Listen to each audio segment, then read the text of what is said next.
नमस्कार, आप देख रहे हैं जोहार। लगभग 10 की संख्या में नक्सली रात के अंधेरे में आए थे और यहाँ पे 2 मोबाइल टावर को, जो खुखरा, जो अति नक्सल प्रभावित इलाका जो पीरटांड़ है, उसका एक सुदूरवर्ती गांव है खुखरा, वहां पे इस घटना को अंजाम दिया है और रात के अंधेरे में मोबाइल टावर को उड़ा दिया है। इस घटना को लेकर के यहाँ के ग्रामीणों में काफी दहशत देखा जा सकता है। और वहीं आपको बता दें कि इस घटना को अंजाम देने के बाद नक्सलियों ने वहां पे एक पर्चा भी छोड़ा है। तो आपको बता दें कि किस तरह से यहाँ पे जो नक्सली गतिविधियां हैं पिछले 2-3 सालों में देखा जा रहा है कि खास करके पीरटांड़ इलाके में, जो अति संवेदनशील इलाका है, यहाँ पे नक्सली पिछले 3 सालों में उपस्थिति दर्ज करा रहे हैं। कभी पुलिया उड़ा करके तो कभी टावर उड़ा करके। इससे पहले भी कई बार डिटोनेटर को पुलिस के द्वारा जब्त भी किया जा चुका है। तो आप स्थिति को यहाँ समझ सकते हैं कि कितना संवेदनशील हो चुका है और नक्सली महीने में लगभग 2-3 बार इस तरह के घटनाओं को अंजाम देकर के अपनी उपस्थिति यहाँ पे दर्ज करा रहे हैं। बहुत बहुत शुक्रिया तमाम जानकारी के लिए एजाज। तो नक्सलियों ने अपनी उपस्थिति दर्ज कराने को लेकर के यहाँ पर ये बड़ी घटना को अंजाम दिया है और पर्चा भी छोड़ा है। चलिए बढ़ेंगे अगली खबर की तरफ। राजधानी रांची आज पूरी तरह कोहरे की चपेट में नजर आया। कोहरा भी ऐसा जैसे पूरी तरह रोशनी को निगल जाने के लिए तैयार दिख रहा हो। सबसे पहले न्यूज 18 की टीम रांची के सहजानंद चौक पहुंची तो इतना घना कोहरा था कि 20 मीटर के आगे कुछ भी नजर नहीं आ रहा था। क्या रही सहजानंद चौक की हालत, जायजा लिया संवाददाता संजय कुमार सिन्हा ने।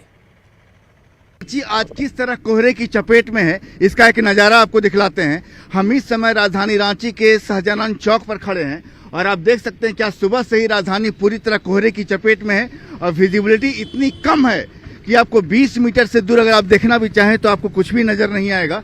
सड़कों पर गाड़ियों के हेडलाइट जल रहे हैं, ठंड भी बढ़ी हुई है और जैसा कि मौसम विभाग का पूर्वानुमान था कि आज जो राजस्थान में साइक्लोनिक सर्कुलेशन है उसका असर झारखंड में दिखेगा, वो दिख भी रहा है। इससे पहले आप लोगों ने क्या ऐसा देखा था? आज तक तो ऐसा कोहरा नहीं देखा गया। लाइक इस बार कोहरा, बर्फ सब कुछ दिखा दे रहा है रांची का मौसम। लाइक अब लगता ही नहीं कि हम लोग को नॉर्थ विजिट करने का जरूरत है। सब कुछ, सारा मौसम का जितना भी अच्छा चीज है सब मतलब रांची में आके एक जगह ये हो गया है, एकत्रित हो गया है। मौसम के जितने भी आयाम होते हैं राजधानी रांची में नजर आ रहे हैं। इस तरह का कोहरा इस मौसम में आप लोगों ने देखा नहीं? अभी तो मतलब मौसम ऐसा दिखा रहा है कि क्या बोले, बर्फ, बारिश, कोहरा, सारा कुछ ही है। इस तरह का मौसम इससे पहले तो कभी नहीं देखा हमने।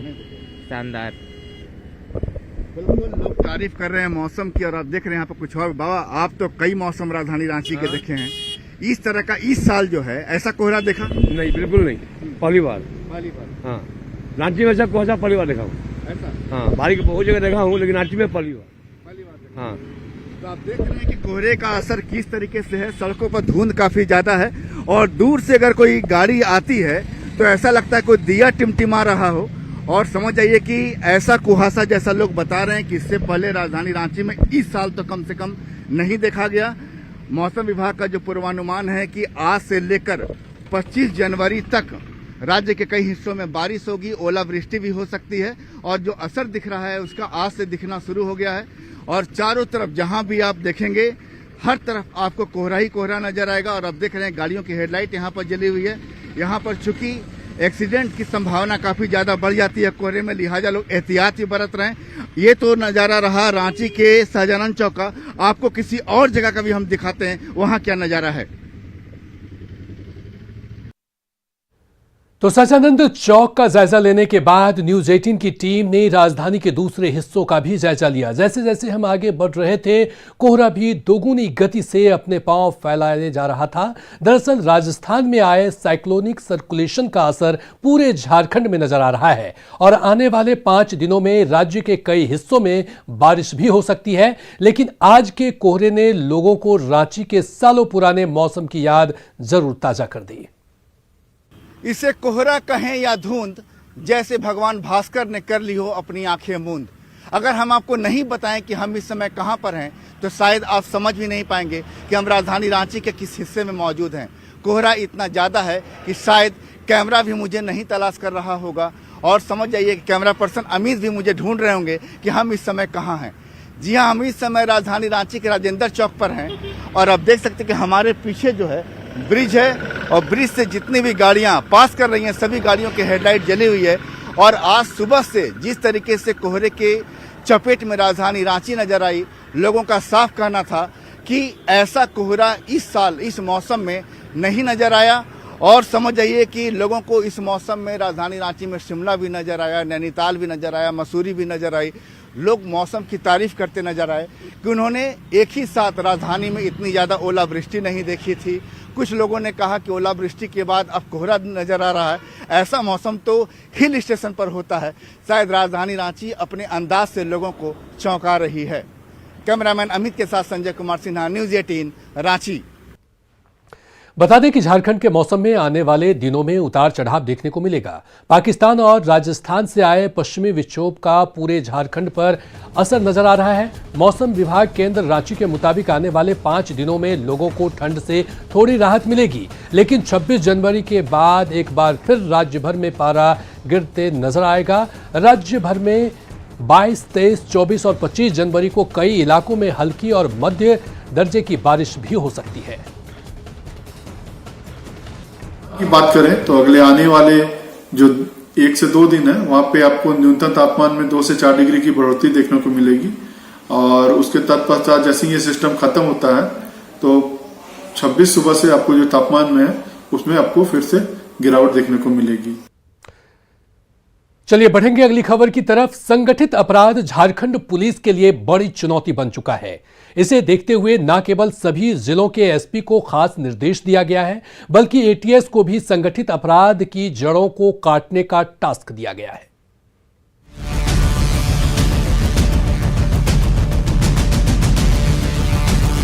झारखंड में एटीएस की ओर से सुशील और अमन श्रीवास्तव गिरोह के खिलाफ बड़ी कार्रवाई की जा रही है।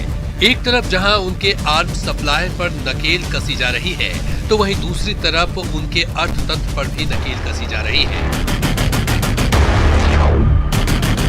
एटीएस की कार्रवाई में सीआरपीएफ और बीएसएफ के कई जवानों के शामिल होने की भी बात सामने आई है। इसके साथ ही आर्म सप्लाई की चेन को भी तोड़ा गया, जिसमें महाराष्ट्र और मध्य प्रदेश कनेक्शन का भी खुलासा हुआ। इंटरस्टेट जो आर्म्स तस्कर है, जो नक्सलियों के साथ साथ आपराधिक गिरोहों को जो आर्म्स और एमिनेशन और अन्य सामान प्रोवाइड करते हैं, वो पूरे एक नेटवर्क को ध्वस्त किया गया, जिसमें कि बीएसएफ और सीआरपीएफ के भी कुछ कर्मी शामिल थे। उनको गिरफ्तार किया गया और एक बड़े नेटवर्क का खुलासा किया गया। और एक इनके आर्म्स सप्लाई का एक बड़ा मॉड्यूल जो कि महाराष्ट्र और मध्य प्रदेश की बॉर्डर पे कार्य कर रहा था, उसको भी बस्ट किया गया। पिछले दिनों हुई कार्रवाई के दौरान ही पुलिस को श्रीवास्तव गिरोह की लीड मिली थी, जिसके बाद झारखंड के रांची, खलारी, हजारीबाग, चतरा, धनबाद, लातेहार सहित अन्य जिलों के साथ साथ आंध्र प्रदेश और कर्नाटक के बेंगलुरु में एक साथ छापेमारी की गई, जिसमें एटीएस ने 3 लोगों को गिरफ्तार किया। वहीं करीब 34 लाख रुपए के साथ हथियार और अन्य कागजात भी बरामद हुए। इस बात का भी खुलासा हुआ कि संगठित आपराधिक गिरोह हवाला के जरिए पैसों का ट्रांसफर किया जा रहा है। आईजी अभियान ने मामले के जल्द खुलासे का दावा किया है। ऐसे जितने भी संगठित आपराधिक गिरोह है, उनके जो सरगना है, चाहे वो जेल में है या जेल से बाहर है, उनके खिलाफ लगातार दबिश दी जा रही है, कार्रवाई की जा रही है। जो लोग जेल से बाहर आ गए हैं उनकी भी गतिविधि का सत्यापन किया जा रहा है और उनके खिलाफ भी सीसीए और अन्य जो लीगल प्रावधान है उसके अंतर्गत कार्रवाई की जा रही है। तो एक तरीके से चौतरफा और एक पूरी जो इनका एक फाइनेंशियल बैकबोन है उसको उस पर चोट करते हुए उनके जो अपराध कर्मी हैं उनके खिलाफ अन्य लीगल कार्रवाई की जा रही है। बहरहाल संगठित अपराध के खिलाफ पुलिस और एटीएस के द्वारा कार्रवाई से संगठित अपराध की कमर जरूर टूट रही है, लेकिन जरूरत है इनके अर्थतंत्र को कमजोर करना, ताकि संगठन की जड़ें कमजोर हो सके। और इसी दिशा में एटीएस की कार्रवाई जारी है। ओम प्रकाश, न्यूज़ 18 रांची। खबर चतरा से है। चतरा में अफीम तस्करों के खिलाफ पत्थरगढ़ा पुलिस ने बड़ी कार्रवाई की है। एसपी को मिली गुप्त सूचना के आधार पर सिमरिया एसडीपीओ के नेतृत्व में छापेमारी दल का गठन किया गया, जिसमें पत्थरगढ़ा थाना क्षेत्र के लंबोइया तेतुरिया रोड से अफीम की खरीद फरोख्त में जुटे 3 तस्करों को गिरफ्तार किया गया। इस दौरान पुलिस ने गिरफ्तार तस्करों के पास से प्लास्टिक में लपेटकर छिपाकर रखा हुआ 2 किलो अफीम जब्त किया। वहीं तस्करी में इस्तेमाल की जा रही एक बाइक और 2 स्कूटी के साथ 5 मोबाइल फोन भी जब्त किए। उन खरीद फरोख्त करने वाले सभी तीनों लोगों को खदेड़ कर पकड़ा और तलाशी के क्रम में उनके पास से 2 किलो पट्टा अफीम बरामद की गई है। साथ ही साथ उनके पास से 3 बाइक, जिसमें 2 स्कूटी और एक पैशन प्रो मोटरसाइकिल बरामद की गई। रामगढ़ में मेन रोड स्थित जावेद हबीब सैलून में बीती रात तोड़फोड़ की गई। हिंदू समाज पार्टी के जिला अध्यक्ष दीपक सिसोदिया पर तोड़फोड़ का आरोप लगा है। इसे लेकर सैलून की संचालिका ने थाने में लिखित शिकायत दर्ज कराई है, जिसके बाद पुलिस ने मामले की जांच शुरू कर दी है। सैलून में तोड़फोड़ का वीडियो सोशल मीडिया में वायरल हो रहा है। आपको बता दें कि दीपक ने जावेद हबीब पर थूक जिहाद का आरोप लगाते हुए मीडिया के माध्यम से सैलून को बंद कराने की चेतावनी दी थी, जबकि मामला सामने आने के बाद जावेद हबीब ने माफी भी मांग ली थी। के बाहर बैनर में तोड़फोड़ किया गया है, पोस्टर फाड़ा गया है और सैलून के बाहर पेशाब भी किया गया है। जो जावेद हबीब सर का मामला है वो उन्होंने अपनी गलती को माफ़ी भी मांगा है अपनी गलती के लिए, और हम लोगों ने भी माफ़ी मांगा है। उनकी जो उनका काम था, जो उन्होंने किसी हिंदू महिला के मांग में थूका था, उसके लिए हम लोगों ने भी उनके काम की निंदा की थी और उन्होंने सबके सामने, मीडिया में भी सबके सामने माफ़ी मांगा है। मैं ये नहीं बोलती हूँ कि माफ़ी मांगने से उनका दोष खत्म हो जाता है, लेकिन उनकी गलती की सज़ा हम लोग को क्यों दी जा रही है? यहाँ पर रामगढ़ में हम लोगों ने क्या किसी का बिगाड़ा है? हम लोगों ने तो कुछ गलत काम। और बात कोरोना की। झारखंड में कोरोना की तीसरी लहर पिछले 2 लहरों की तरह घातक नहीं दिख रही है। पिछले 24 घंटे में कोरोना के 2015 केस मिले हैं, जबकि 3814 लोग कोरोना को मात देकर स्वस्थ हुए हैं। इसी के साथ राज्य में एक्टिव मरीजों की संख्या घटकर 23,770 तक पहुंच गई है। राज्य में रिकवरी रेट बढ़कर 93.04% हो गया है, जो राष्ट्रीय औसत 93.05% के पास है। आंकड़े बताते हैं कि पहली और दूसरी लहर में कोरोना से मौत की दर 1.5% थी, वहीं इस बार यह केवल 0.15% है। वहीं दूसरी तरफ राज्य के 24 में से 9 जिले ऐसे हैं जहां एक भी कोरोना मरीज की मौत नहीं हुई है। सिमडेगा शहरी क्षेत्र में आज कोविड टीकाकरण का महाअभियान चलेगा। आज इसको लेकर नगर भवन में डीडीसी की अध्यक्षता में टीचर, स्वास्थ्यकर्मी, आंगनबाड़ी कर्मी और जनप्रतिनिधियों के साथ बैठक हुई। डीडीसी ने बैठक में वैक्सीनेशन महाअभियान को लेकर निर्देश दिया। वैक्सीनेशन महाअभियान के लिए सुबह 6 बजे से शहरी क्षेत्र के सभी सीमाओं को सील कर लोगों को वैक्सीन दी जाएगी। इस अभियान में स्वास्थ्य विभाग की 100 टीम को लगाया जा रहा है। डीडीसी ने बताया कि शहरी क्षेत्र में 10,000 लोग वैक्सीनेशन से वंचित हैं। आज महाअभियान में 100% वैक्सीनेशन का लक्ष्य रखा गया है।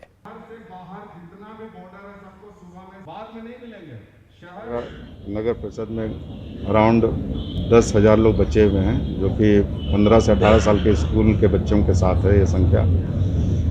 ये पहला डोज स्कूल के चिल्ड्रन को के साथ पहला डोज ही लोग बचे हुए हैं। अब कोशिश रहेगा जितने भी छूटे हुए पहला डोज वाले छूटे हुए सबको हम लोग दिला दें। इसके लिए हम लोग पूरे प्रखंड और नगर क्षेत्र के सभी तरह के स्टाफ और सभी लोगों से, जैसे पीडीएस डीलर हैं और हमारे नरेगा से दूसरे काम करने वाले, सबका सहयोग लिया जा रहा है। हजारीबाग के अति सुदूरवर्ती चुरचू प्रखंड के जरबा पंचायत को भारत सरकार के ग्रामीण विकास मंत्रालय ने देश भर में तीसरी रैंकिंग दी है। पंचायत में विकास योजना और बेहतर बुनियादी सुविधाओं को लेकर जरबा की देश स्तर पर तारीफ हो रही है। पूरे देश में 235 पंचायतों के बीच जरबा पंचायत का चयन किया गया है। जरबा पंचायत को 86.34 अंक के साथ तीसरा रैंकिंग मिला है, जबकि ओडिशा में नयागढ़ के रेशंगा पंचायत को पहला और केरल के मल्लपुरम जिले के वेलियानो कोड पंचायत को दूसरा स्थान मिला है। जरबा पंचायत 2014 में सांसद आदर्श ग्राम के रूप में चयनित हुआ था। यहां हर बुनियादी सुविधा उपलब्ध है। ऐसे में जरबा अपने विकास और बुनियादी सुविधाओं को लेकर आज लाइमलाइट में है। जिले के अति सुदूरवर्ती प्रखंड चुरचू के जरबा पंचायत में यहाँ खड़ा होने का कारण है, आप हमारे पीछे देख सकते हैं, यहाँ अस्पताल भवन बना है और हमारे पीछे कई ग्रामीण यहाँ पर मौजूद हैं। इसका कारण है भारत सरकार के ग्रामीण विकास मंत्रालय द्वारा 235 पंचायतों में की रैंकिंग में जरबा पंचायत को 86.34 अंक के साथ तीसरा स्थान मिला है। ऐसे में आप जान सकते हैं कि जरबा पंचायत देश स्तर पर आज चर्चा के केंद्र में है। इसके पीछे क्या कारण है और कैसे केंद्र में आया चर्चा के, सीधे यहाँ की मुखिया से बात कराते हैं। बताइए किस तरह की सुविधाएं यहाँ है? आदर्श पंचायत हमारा पंचायत है और हमारे पंचायत में बहुत, मैं अपने जनप्रतिनिधियों से खुशी हूँ कि हमारे पंचायत को पूरे देश में तीसरा स्थान मिला है। और हमारे गांव में सबसे पहला तो स्कूल नहीं था, तो उच्च विद्यालय हो गया। हमारे ग्रामीणों को बहुत दिक्कत होती थी, वो बैंक आ गया है और कम्युनिटी हॉल भी है, तहसील कचहरी भवन भी है। और सबसे बड़ी बात है कि हमारे स्वास्थ्य केंद्र हम लोग का यहाँ बन गया है, वो है। और हमारे गांव में चारों तरफ से रोड आने जाने की बहुत ग्रामीणों की दिक्कत होती थी, वो आरओ से हमारा पूरा रोड बन गया है। इससे मुझे बहुत खुशी मिलती है कि हमारे गांव शहर के भांति हम लोग शहरी क्षेत्र जैसा अपने गांव को ला सके। 5000 की आबादी वाले जरबा पंचायत में हर सुविधाएं यहाँ पर मौजूद हैं। एक ग्रामीण से बात कराते हैं, आपको कैसा महसूस हो रहा है? आपको देश स्तर पर तीसरा रैंक हम लोग को बहुत खुशी जाहिर हो रहा है, बहुत खुशी हो रहा है कि हम लोग को ऐसा देश स्तर पर जो है जरबा पंचायत आया। तो आप समझ सकते हैं ग्रामीण काफ़ी खुश हैं। एक और ग्रामीण से बात कराते हैं, आपकी क्या प्रतिक्रिया है? मुझे बहुत ही खुशी हो रही है, क्योंकि जब आदर्श पंचायत बना था सन 2014 में, तो उसमें मुखिया मैं था और उसमें यहाँ सुविधाओं का काफ़ी कमी थी। उसके बाद हम लोगों ने ग्रामीणों को सहयोग से, जनप्रतिनिधियों के सहयोग से एक मॉडल बनाया। मॉडल बनाने के बाद देख सकते हैं ये मॉडल सच में मॉडल है। ये सांसद आदर्श ग्राम योजना के तहत भी शायद ये गांव है, ये पंचायत है जरबा। अब जरबा का नाम आप समझ सकते हैं, इतना दूर है जिला मुख्य, कितना दूरी पे है जिला मुख्यालय से? यहाँ से 25 किलोमीटर दूरी है यहाँ पर जिला मुख्यालय यहाँ से 25 किलोमीटर दूर है। गांव में हर ऐसी सुविधा मौजूद है जो शहरों में मौजूद हो सकता है। बैंक है, पोस्ट ऑफिस है, अस्पताल आप देख ही रहे हमारे पीछे, अस्पताल बन चुका है। और यहाँ पे मॉडल आंगनबाड़ी केंद्र है, तहसील कार्यालय भी है, यानी एक पूरा पंचायत जो है हर सुविधाओं से लैस है। जावेद खान, न्यूज़ 18 हजारी। और इसी के साथ फिलहाल इस बुलेटिन में इतना ही, लेकिन न्यूज़ 18 बिहार झारखंड पर खबरों का सिलसिला लगातार है जारी। बने रहिए हमारे साथ।